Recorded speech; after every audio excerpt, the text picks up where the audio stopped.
Education channel में आपका बहुत स्वागत है। देखिए, कक्षा 9वीं विषय विज्ञान का वार्षिक परीक्षा का प्रश्न पत्र है। तो यहाँ पर पूरा प्रश्न पत्र देख लेते हैं किस टाइप के आपके प्रश्न रहने वाले हैं और उनके क्या उत्तर होंगे। ठीक है, तो देखते हैं पूरा क्वेश्चन पेपर। तो देखिए, पहला क्वेश्चन हमारे पास यहाँ दिया हुआ है,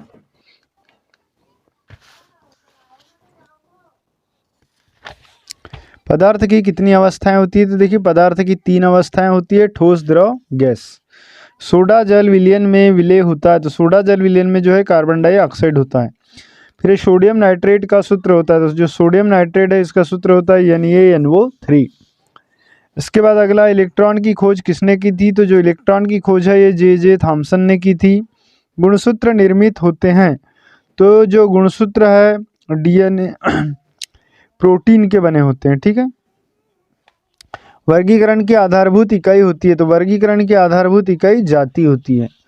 इसके बाद है, कार्डियक पेशी पाई जाती है, तो कार्डियक पेशी जो होती है ये हृदय में पाई जाती है। और गुरुत्वाकर्षण का नियम किस वैज्ञानिक ने प्रस्तुत किया है। तो जो गुरुत्वाकर्षण का नियम है ये न्यूटन ने दिया है। इसके बाद फ्रेंड्स हम नेक्स्ट क्वेश्चन देखते हैं, रिक्त स्थान की पूर्ति कीजिए। तो रिक्त स्थान की पूर्ति में देख लीजिए, टिंडल प्रभाव खालिस्तान विलयन द्वारा प्रदर्शित गुण है। तो जो टिंडल प्रभाव है ये कोलाइडी विलयन द्वारा प्रदर्शित गुण है। फिर कार्बन का परमाणु द्रव्यमान खालिस्तान होता है, तो कार्बन का परमाणु द्रव्यमान, तो परमाणु द्रव्यमान होता है 12 परमाणु क्रमांक। ठीक है। इसके बाद है, परमाणु द्रव्यमान 12 होता है। क्लोरीन के खालिस्तान समस्थानिक होते हैं, तो क्लोरीन के 2 समस्थानिक होते हैं। मत्स्य वर्ग में एक हृदय खालिस्तान कक्षीय होता है, तो मत्स्य वर्ग में 2 कक्षीय हृदय होता है। एंजियोस्पर्म को खालिस्तान भी कहा जाता है, तो एंजियोस्पर्म को पुष्पी भी कहा जाता है। फिर अनैच्छिक पेशियों को खालिस्तान पेशी कहते हैं, तो अरेखित पेशी कहते हैं। एक्सोन खालिस्तान ऊतक का भाग होता है, तो जो एक्सोन होता है तंत्रिका ऊतक का भाग होता है। अगला है, किसी वस्तु का खालिस्तान उसके जड़त्व की माप होती है, जो किसी वस्तु का जो द्रव्यमान होता है ये उसके जड़त्व की माप होती है।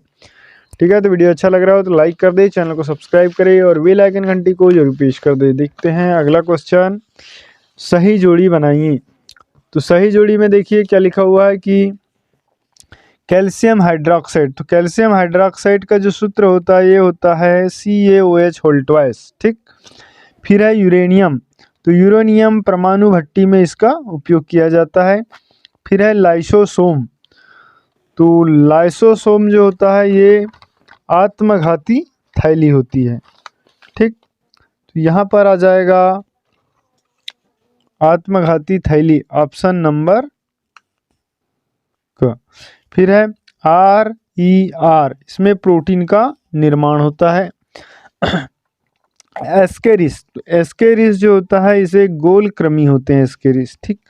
इसके बाद कालाजार, कालाजार एक बीमारी है जो कि लेशमानिया इसमें पाया जाता है। ठीक है, कालाजार लेशमानिया।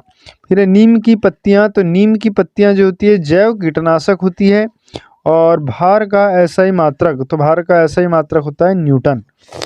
ठीक है, तो इस तरीके से सही जोड़ी कंप्लीट हुई। इसके बाद हम देखते हैं नेक्स्ट क्वेश्चन, एक वाक्य में उत्तर दीजिए, या एक वाक्य में उत्तर दीजिए।